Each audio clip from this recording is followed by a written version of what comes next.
Hey guys, welcome and welcome back to my YouTube channel. तो दोस्तों, UGC net की journey आसान नहीं होती है, पर उसे आसान बनाने के लिए हमें निरंतर प्रयास करना ज़रूरी होता है और अपना हौसला बुलंद रखना पड़ता है। तो आज मैं अपना एक और एक्सपीरियंस आपके साथ शेयर करना चाहती हूँ, जो कि आपके प्रिपरेशन में हेल्प करेगा। और ये सब मैं अपनी बेटी को सुलाने के बाद कर रही हूँ, क्योंकि हाउसवाइफ के लिए ये सब इतना आसान नहीं होता है। तो फिर मैंने आज पेपर 1 की 1 यूनिट लेकर बैठी हूँ, टीचिंग एप्टीट्यूड, जो कि पेपर में बहुत ही आता है और इससे बहुत सारे सवाल बनते हैं। और सबसे पहले किसी भी यूनिट को समझने के लिए हमें उसका बेसिक क्लियर करना पड़ता है। तो आज मैंने बेसिक क्लियर करने के लिए ही क्लासेस शुरू कर ली। और मैं यहाँ ले रही हूँ निशु मौर्य नाम से एक यूट्यूब चैनल है, जो वो दी अपने इस चैनल पर फ्री ऑफ कॉस्ट पेपर 1 का पढ़ा रहे हैं। और अभी ही उन्होंने नेट क्लियर किया है, और अभी किया है, और सेम एज के लगते हैं। तो मुझे लगता है कि इनसे मैं पढ़ सकती हूँ फ्रेंडली होकर, और मुझे उनकी लैंग्वेज समझ में भी आ रही है, उनका पढ़ाने का तरीका भी अच्छा लग रहा है। इधर उधर की बातें ना करके वो सिर्फ पढ़ाई पे कंसंट्रेट कर रहे हैं। तो इसीलिए मैंने उनकी ही क्लास ली, और सही में मैंने उनकी सारी क्लासें ली। एक बार मैंने सब ले ली बैठकर, 2 घंटे की पढ़ाई करी यहाँ पे, क्योंकि इतना मुझे टाइम मिल गया था आराम से। तो 2 घंटे में मैं बिल्कुल बीच में नहीं उठी और तैयारी करी। इसके बाद थोड़ा सा बेटी उठ गई थी, तो उसको लेकर बैठना पड़ा। बाकी वो आपको वीडियो में पता चलेगा। पर फिर भी मैंने उसके साथ भी नोट्स बनाए, क्योंकि मुझे ये चीज़ें समझ में आ गई कि हाँ, इनका पढ़ना जो तरीका है पढ़ने का, वो मुझे अच्छा लग रहा है। तो बस मैंने सबसे शुरुआत की थी टीचिंग एप्टीट्यूड की। तो चलिए बात करते हैं टीचिंग एप्टीट्यूड के इस कॉन्सेप्ट पे। तो सबसे पहले क्वेश्चन लिया था उन्होंने, व्हाट इज़ टीचिंग, शिक्षण क्या है। तो बस इसी को लेकर मैंने एक दो चीज़ें मुझे समझ में आ गई है, जैसे कि एक टीचर का परफॉर्मेंस वर्क होता है और प्रोफेशनल होता है। टीचर अपने स्टूडेंट को सर्वोत्तम नॉलेज प्रदान करता है, एक्टिविटीज़ ऑफ एजुकेशन। और इसमें सबसे मेन इम्पोर्टेंट है कि 2 वे प्रोसेस होती है, क्योंकि द्विपक्षीय प्रक्रिया है। इसमें टीचर और लर्नर दोनों होते हैं, इसलिए द्विपक्षीय प्रक्रिया होती है। इसके बाद इसके की पॉइंट्स भी लिखे और अच्छे से नोट्स प्रिपेयर किए, जो कि मुझे याद भी करने हैं। बट अभी मैंने बस नोट्स बनाए, इसका रिवीजन भी मुझे करना है साथ के साथ में। तो वही एक दिन मैंने पूरा यही दिया कि मैं जितने भी इनकी क्लास हूँ सारी ले लूँ और नोट्स बना लूँ। सेकेंड टॉपिक था मेरा कैरेक्टरिस। इसमें formal and informal, friendly and cooperative, मतलब कैरेक्टरिस के टीचर किस टाइप के हो सकते हैं, उनकी क्या विशेषताएं।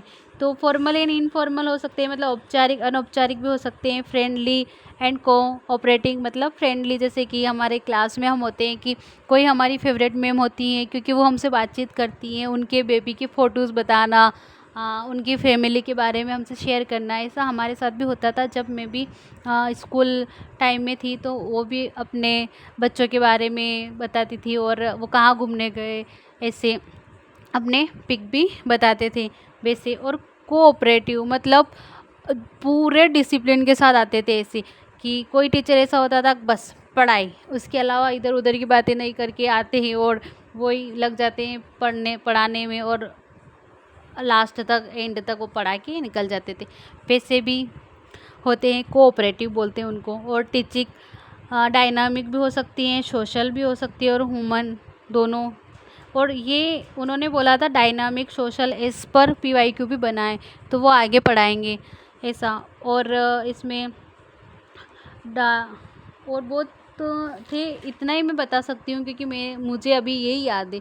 इतना मेरा माइंड में, जितना मेरे माइंड में बैठा है उतना ही मैं कवर कर सकती हूँ।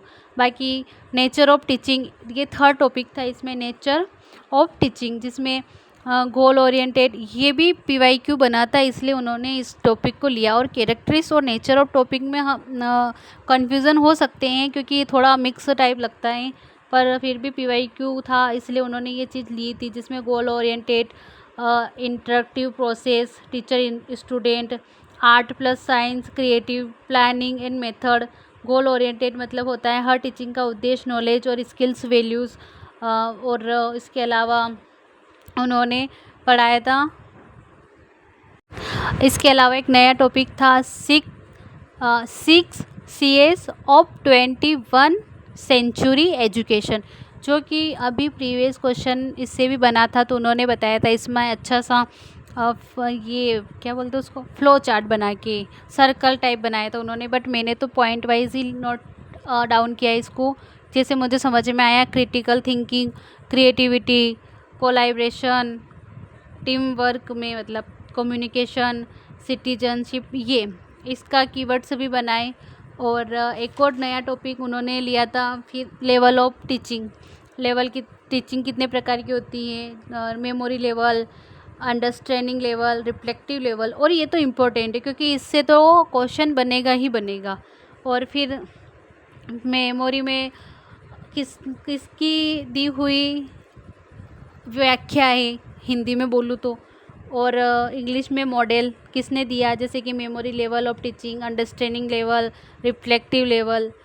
और फिर यही पेडागोजी, एंडागोजी और हुटागोजी, ये मुझे इतना ही पता है। तो यही सब इन टॉपिक को मैंने एक ही दिन में कवर कर लिया था पूरे, और सारे के नोट्स भी बना लिए।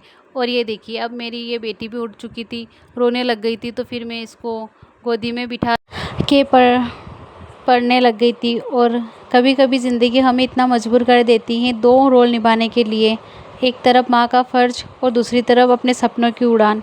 और ऐसी स्थिति में हम क्या करें, कर सकते हैं जितना होगा उतना हम अपनी कोशिश करना ज़रूरी है, क्योंकि बच्चा हमारे लिए फ़र्स्ट प्रायोरिटी होता है और अपना सपनों को पूरा करना भी हमारे लिए ज़रूरी है। लेकिन बच्चे के साथ ये मैनेज करना थोड़ा मुश्किल तो होता है, पर नामुमकिन नहीं है।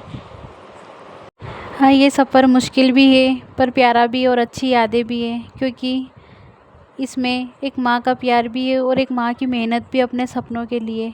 तो चलिए, यहाँ भी मैं वही क्लासें कंप्लीट कर रही थी, और मैंने अगर वो क्लासें आपको बताइए उसका पूरा डिटेल चाहिए तो आप मुझे कमेंट करके ज़रूर बताइए, मैं आपकी हेल्प ज़रूर करूँगी।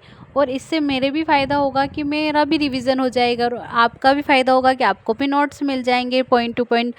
और मेरा कोई नुकसान है नहीं, तो मैं कर सकती हूँ। अगर मेरी जैसी हाउसवाइफ है उनके लिए तो फ़ायदा ही होगा, और कभी वो भी मुझे याद रखेगी। इसलिए अगर आपको मेरे ये नोट्स चाहिए तो आप मुझे कमेंट ज़रूर करिए और मेरे चैनल को सब्सक्राइब करिए, सपोर्ट करिए। अगर मैं आपके लिए कुछ कर सकती हूँ तो मैं खुद अपने आप को बहुत अच्छा समझूंगी। और आपके जो एक्सपीरियंस है वो भी आप मुझे कमेंट में शेयर कर सकते हो, जैसे कुछ भी हो, जैसे क्या करना है क्या नहीं, कैसे मैं पढ़ रही हूँ, आपको जो पूछना है वो। अब ये क्या इस टाइम क्या हुआ था कि मैं क्लास ले रही थी, तो वो जैसे ही मैम तेज़ आवाज़ में बोले तो वो डर गई। और सबसे नेक्स्ट पॉइंट ये है कि किसी ने मुझे कमेंट किया था कि बुक कौन सी लेनी है पेपर 1 के लिए, तो मैं बोलूँगी अरिहंत या KVS मदान की आप बुक ले सकते हो। लेकिन इसके साथ मैं अपना ऑनेस्ट एक बात बताती हूँ कि मैंने बुक ख़रीदी 2023 में, जब मैंने ये बात सोची थी कि मुझे ये कंप्लीट करना है, मैं तैयारी करूँगी, बट अनफॉर्चुनेटली मैं वो नहीं कर सकी, क्योंकि पता नहीं क्या ही किस्मत में लिखा था। बट मैंने बुक ख़रीदी कब की है, अभी तक मैंने वो बुक पढ़ी नहीं। क्यों? क्योंकि वो लैंग्वेज टफ होती है, हम इतनी थ्योरी नहीं पढ़ सकते जितना उसमें होता है, इतनी शुद्ध हिंदी उनको समझना हमारे लिए थोड़ा मुश्किल होता है। इस तो भी बज रहे रात के 9, और मुझे लगा था कि ये सो जाएगी, बट ये नहीं सोई, इसको बाहर जाना है। बट मैंने गेट लगा दिया ताकि मुझे परेशानी नहीं हो और बार बार वो बाहर नहीं निकले। वो देख रही है मुझे कि किससे बातें कर रही है। तो चलिए वापस करते हैं। मैंने टीचिंग एप्टीट्यूड से छोड़ा था, नोट्स बना रही थी मैं, तो बस वापस वही काम करना है। जैसे मैंने क्लासेस सारी ले ली उसमें, बट नोट्स बनाने, तो बस वही नोट्स बनाते हैं ताकि एक टारगेट तो पूरा हो कि नोट्स बन गए बस। तो आपके लिए अगर बुक से पढ़ना इजी होता है तो आप बुक से पढ़िए, नहीं बेसिक क्लियर करने के लिए ही वो ज़रूरी है। बाकी आप यूट्यूब से भी पढ़ सकते हो, बहुत सारी क्लासेस होती है बेसिक, वहाँ से हम क्लियर कर सकते हैं। आप फ्री हो तो आप ऑनलाइन क्लासेस ज़्यादा ले सकते हो। तो आज के लिए बस इतना ही। अगर वीडियो पसंद आता है तो प्लीज़ चैनल को सब्सक्राइब ज़रूर कर दीजिए। Thank you.